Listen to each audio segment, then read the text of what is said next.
At ngayon, mga giliw naming tagapakinig, narito na ang pangalawang kabanata ng ating kwento na pinamagatang Demolition Job sa pakikipagsapalaran ni Kapitan Karyong!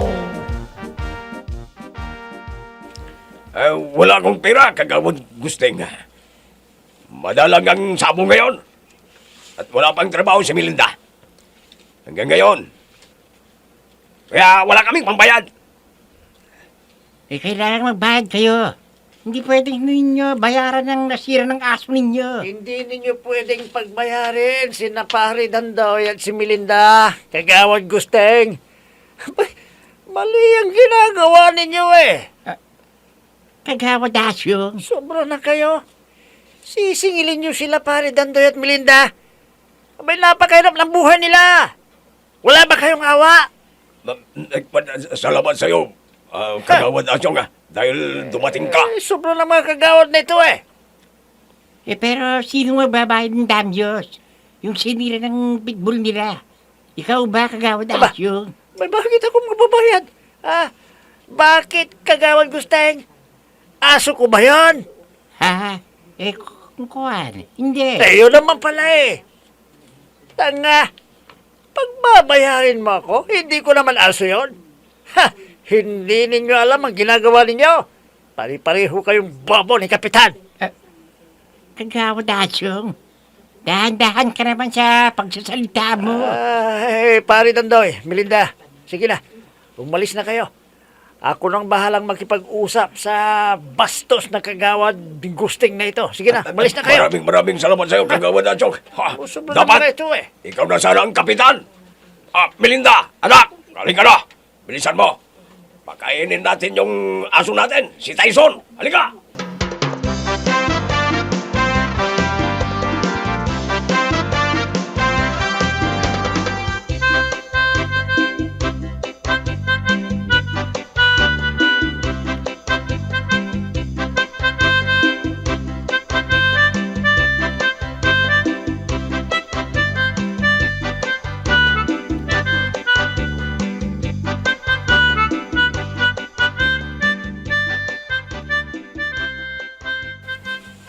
Kap, maganda yung naisipan ni Kagawad Gusting na pagmultahin ang mga pabaya sa mga hayop nila.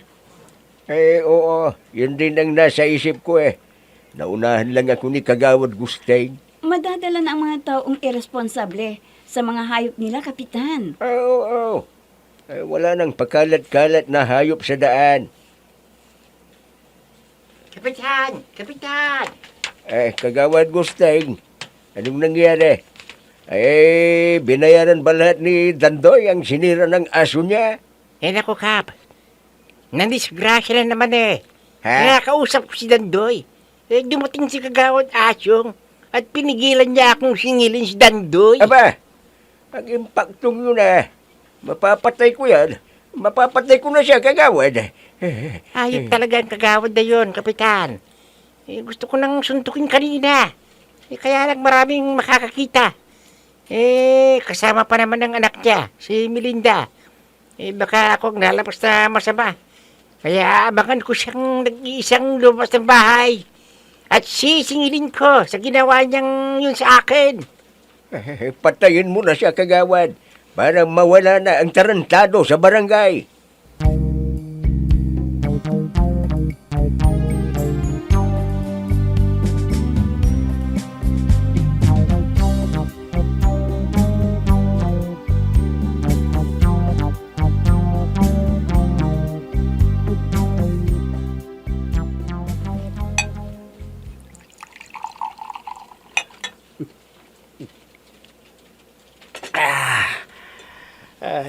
Shot ka rin, pare Adong. Abay, nagtagumpay tayo. Walang nagawa si Kagawad Gusteng. Ba, hindi nakaimik ng pinagsabihan ko. Oo, pare. Kala Buti nila, nga sa kaya nila kanya, ako. iinom na rin ako. Ah, Wala nga nagawa si Gusting. talagang walang magagawa. Ito pa ang pulutan yung Kagawad. Narito ko ng sinampalukang ulo at panang Wow! kambing. Ang sarap niyan, boy sibuyas. Salamat ha. Ilagay mo dyan. Ang ano man kagawad, kung masususpindi si Kapitan, gawin mo akong gypsy BO kagad Ako rin kagawad. Gawin mo rin akong deputy CBO ha. Papalitan ko na si Ambring. Ay, oo naman. Huwag kayong mag-alala. Pangako ni Kagawa Dadong yan. Kung siya, ang nagsalita, asahan ninyo. Diba, Kagawa Dadong? Ako kuan na, oo naman, huwag kayong mag-alala. Pangako ni Kagawad Asyong yan, kung siya nang magsalita, talagang asahan ninyo, hindi ba? Narinig nyo, boy? Oo. Teka. Wala na bang ibang pulutan dito, ha, boy? Wala na bang iba? May kailangan may mapulutan kami ni paring Adong dito. Hanggang mamaya kami magiinuman dito, Ha? Oy, magdidiwang tayo ngayon dahil tagumpay tayo. Bunjeng, ano po yung kagawad? Kaya mo bang magluto ng pinapaitang kambing? Ha? Oo, kayang-kaya ko po, Kagawad Asyong. Kung ganon, manghuli kayo ng galang kambing, ha? Pukpukin mo sa ulo at iluto. Pero baka huwag kang matakot, Bunjeng. Ako ang nagutos sa'yo. Hindi kita pababayaan. Kaya sige na. Gawin mo na yung pinag-uutos ko. Hindi ba gusto mo maging CBO? Sige na. Gawin mo na yung pinag-uutos ko sa'yo.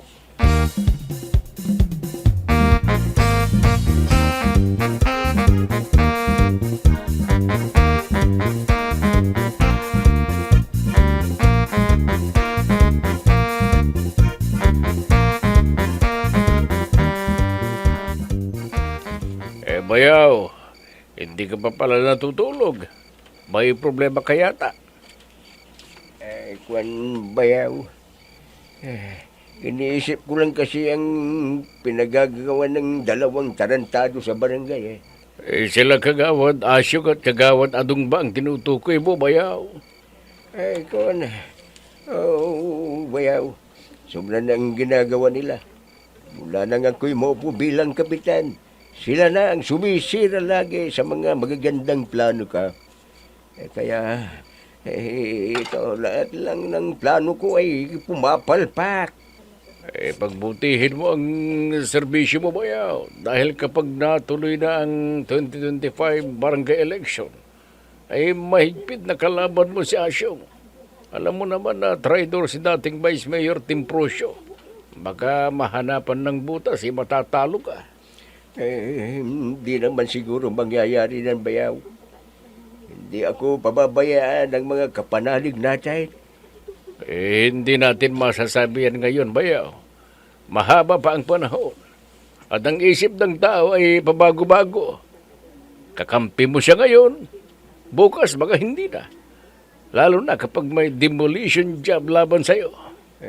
Huwag kang mag-alala. Gagawin ko ang lahat ng aking makakaya para ako pa rin ang mananalo, bayaw. Kaya pagbutihin mo, bayaw. Mag-ingat ka sa demolition job laban sa'yo.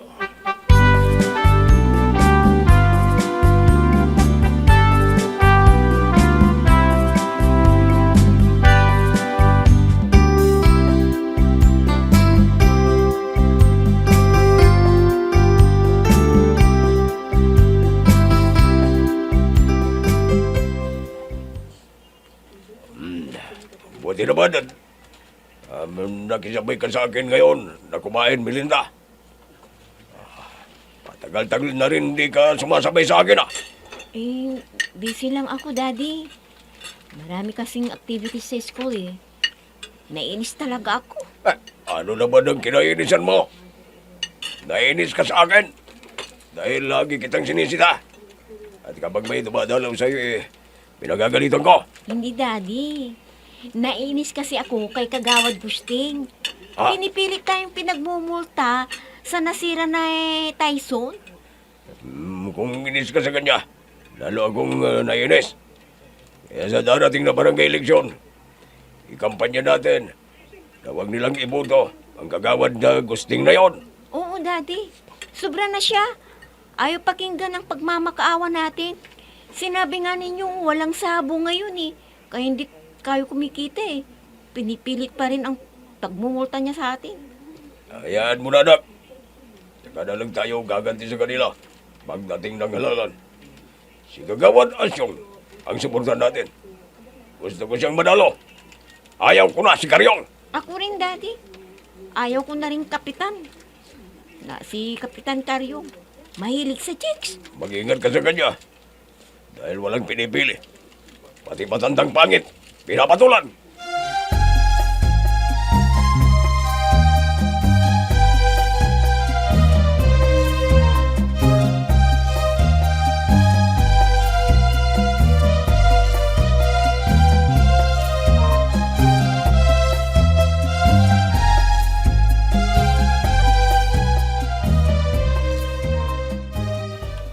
Ay, ano ka mo punyang?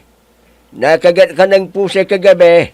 May kanino pusa yan? Yung pusa ng mag-amang Dandoy at Melinda. Ano? Pero may nakita akong pumalo sa kambing nila. Ha? Hindi ko lang nakilala. Dahil madilim sa lugar na yawn. Eh, bakit ka kasi lumabas? Saan ka pumunta? Ang dami pang tanong. Samahan mo na ako sa health center. Magpapabakuna ako ng anti-rabies. Eh, sige, sasamahan kita sandali. Tapos pupunta na ako kaagad sa barangay hall.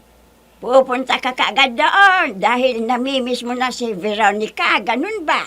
Ay, oo punyang. Kwan, hindi, pupunta ako doon para alamin kung anong nangyayari sa pinag-utos kong pagmultahin ng mga may-ari ng galang hayop. Sige, halika na.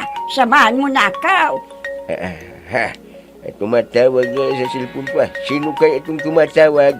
Sino naman yung tumatawag na yan? Karyaw, sinaw. Si Veronica pala. Hello, sweetheart. Veronica pala. Bakit ka tumawag?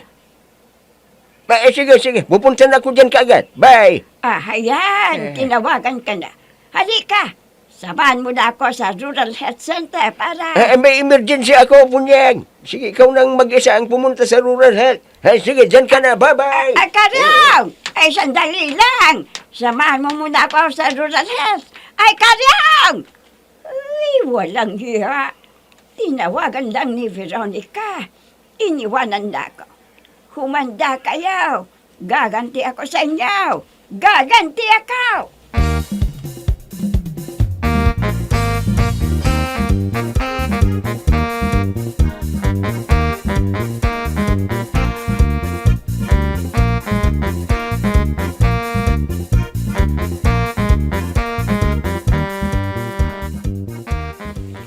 Makinig kayo sandali.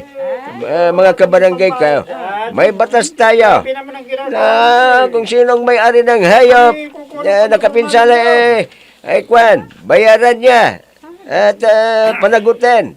Yan ang pangatlong ordinansa natin dito. Kapitan, wala kaming perang pambayad eh. Saan kami kukuha ng pambayad namin ngayon? Kung wala kayong pera, dapat responsable kayo sa mga hayop ninyo. Itali ninyo. Wala kaming pambili ng tali, Kap. Yung ibibili namin ng tali, bibili muna namin ng bigas para may masaing kami at hindi kami mamamatay sa gutom. Lalo na,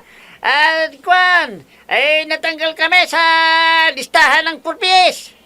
Kapitan, ano yung pininsala ng hayop nila? Kung hindi nila ako babayaran. Ay.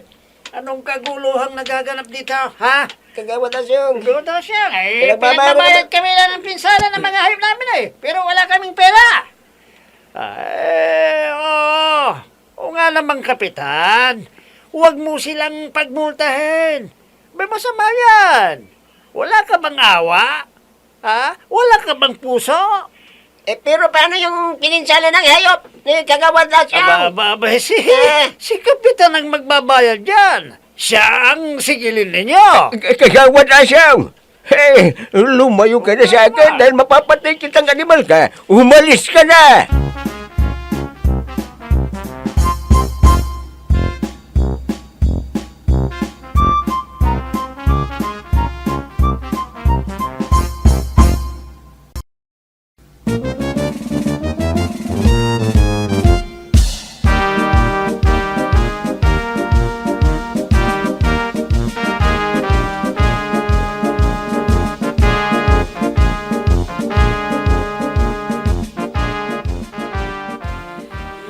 Nakakainis talaga! Nakakainis! Oh, friend, anong sinasabi mong nakakainis? Kanina pa kita napapansin. Parang mainit ang ulo mo. Si Kagawad Asyong kasi, siya ang number 1 na problema ng barangay. Maganda na yung panukala ni Kagawad Gusting. Tinutulan pa niya. Paano madidisiplina ang mga tao kung ganun siya? Sobra na siya. Kinukonsinti niya ang mga pasaway na kabarangay natin. Talagang dinidemolis niya si Kapitan. Demolition job ang ginagawa niya. Oo, Pining. Alam mo, kinakabahan na talaga ako. Ha? Bakit ka naman kinakabahan, friend? Galit na si Kapitan sa ginagawa ni Kagawad Asyong. Ang kinababahala ko, baka maatake na naman siya at ikamatay niya. Ha? Nako, wag naman sana. Kung mangyayari yan, siguradong si Kagawad Adong ang OIC at si Kagawad Asyong ang administrator. Tiyak, ipatatanggal tayo sa posisyon natin. Oo, Pining. Naaawa na ako kay Kapitan eh. Hindi na niya alam ang gagawin para sa barangay natin. Mag-iisip siya ng maganda, pero may kukontra. Wala nang tama para sa kanila. Kahit na sino siguro ang nasa kalagayan niya, maprapanin na eh. Ako, kapag ako ang kapitan, alam mo, papatayin ko silang lahat na tarantado sa barangay.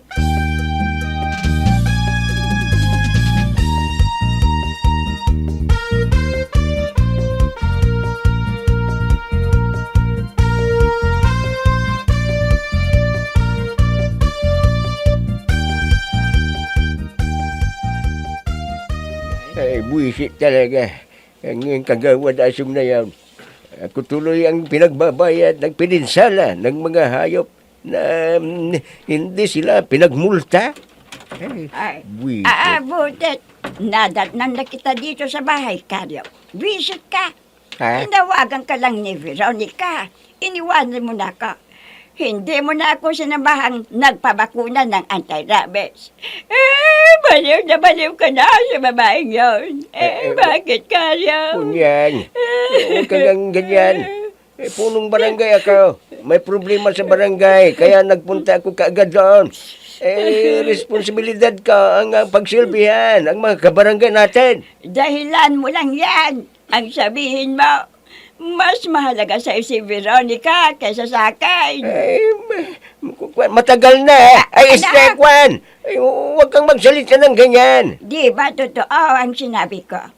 Huwag kang magsinungaling kung bakit kasi napangatanga ni Rodolph. Sinasamantala mo na ba ang katangahan niya? Ay, oo. Ay, strike one. Hindi totoo yan. Ikaw ang asawa ko. Sekretarya ko lang, si Veronica. Kaya... Mas malakas siya sa'yo. Aminin mo na kayo. Aminin mo! Ang hirap sa'yo talagang paliwanagan. Mahirap kang paliwanagan. Sinabi nang wala kaming relasyon ni Veronica eh. Wala. Naintindihan mo? Sabi mo, wala. Pero kapag tatawagan ka niya sa cellphone, nagmamadali ka kaagad na puntahan siya. Hindi ganun po niyan. Ay, ito ang masasabi ko sa'yo, Karyong.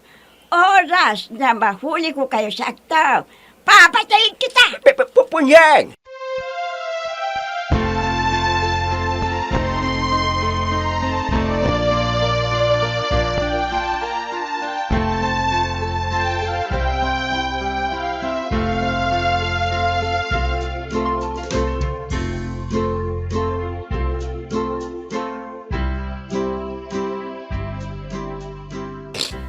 Kagawad Dasyong, bakit mo kami pinatawag dito? Anong gagawin naman? Hindi lang ako ang nagpatawag sa inyo. Kasama ko si Kagawad Dodong. Nandito rin Nandito pala, siya. Kagawad Dodong. Alam nyo, mahal namin kayo. Kaya ipagtatanggol namin kayo kung aapihin kayo ng mga ibang barangay officials. Abay, kami lang ang mabait ni Kagawad Dodong dito. Kami, ang nakakaintindi sa inyo. Sila Kapitan Karyong, at yung mga kakampi niyang wala silang pakialam sa inyo. Mandakin ninyong pagbabayarin kayo sa mga pinsala ng mga hayop ninyo. Bakit? Inuutusan nyo ba yung mga hayop ninyo na maminsala, manira ng kung anong halaman dyan? Ay, hindi Kagawad. Oo. Kwan, oo, walang isip yung mga, kwan walang isip yung mga hayop na yan. Tama. Kaya natural lang na Tama. kung minsan nakakapinsala sila, hindi ba mga kabarangay ko? Oo naman, Kagawad Dodong. Tama yan, tama. Kaya mula ngayon, mga kasama, kung may problema kayo, huwag na kayong lumapit sa kanila. Kami na lang ni Kagawad Dodong ang hanapin ninyo. Kami, ang tunay na makakatulong sa inyo at kakampi. Tunay na may malasakit sa inyo. Maraming salamat sa inyo. Maraming salamat sa inyo, Kagawad Dodong, mga Kagawad Dodong. Ito lang yung sasabihin ko sa inyo, mga kasama. Bukas, maaga kayong pumunta rito. Bakit, Kagawad Dasyong? Anong gagawin namin ito? Samahan nyo kami ni Kagawad Dodong at pupunta tayo sa DILG. Hilingin natin sa kanila na tanggalin na sa posisyon si Kapitan Karyong.